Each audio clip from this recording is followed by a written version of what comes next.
Approvisionnement des chèvres en minéraux. L'approvisionnement des chèvres en minéraux est important et doit être ciblé. Il est essentiel pour assurer la bonne santé et la fécondité des animaux. Approvisionnement en minéraux.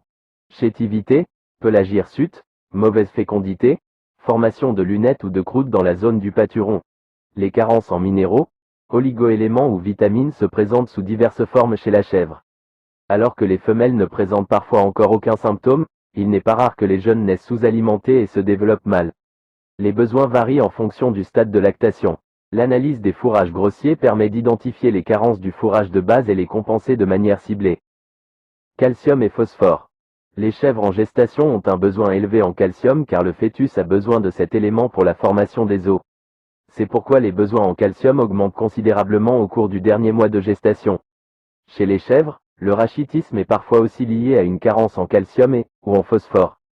Cette maladie est due à un déséquilibre entre la résorption des minéraux au niveau de l'intestin et leur élimination via les reins.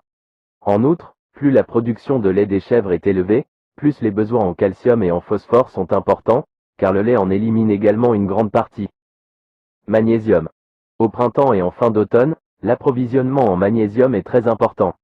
Au printemps, l'herbe de pâturage contient des teneurs plus faibles en ce minéral important et, en automne, l'assimilation du magnésium est inhibée par les fortes teneurs en potassium.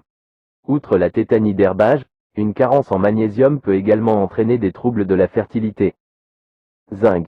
Maladie de la peau, perte de poils, formation de lunettes et de croûtes sur les pâturons peuvent être liées à une carence en zinc et en vitamine A. Une telle carence est souvent la conséquence d'un apport excessif de fer, lequel bloque l'assimilation du zinc. Cela peut provenir d'une souillure trop importante du fourrage avec de la terre. Sélénium. Le sélénium et la vitamine E se complètent ou se substituent mutuellement. En Suisse, les taux de sélénium dans les fourrages grossiers sont généralement inférieurs au seuil de détection. Une carence marquée chez la chèvre entraîne des mornées et un manque de vitalité chez les jeunes animaux. Plus tard, un manque de sélénium favorise entre autres l'apparition de crampes et de paralysie. Cuivre.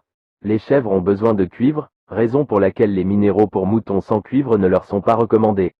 La carence en cuivre se traduit par un pelage terne et une baisse de la productivité. Elle peut également être provoquée par un apport excessif de fer. Sodium. En raison des teneurs faibles en sodium dans le fourrage de base, cet élément doit être proposé en complément. Lors de carence, l'appétit des chèvres diminue et leur productivité recule. On observe parfois aussi des troubles de la santé et des problèmes de fertilité. Les chèvres possèdent un très bon mécanisme d'autorégulation et ne consomment que la quantité de sodium dont elles ont besoin. On recommande donc de proposer le sel bétail en libre disposition, afin d'en assurer une ingestion suffisante.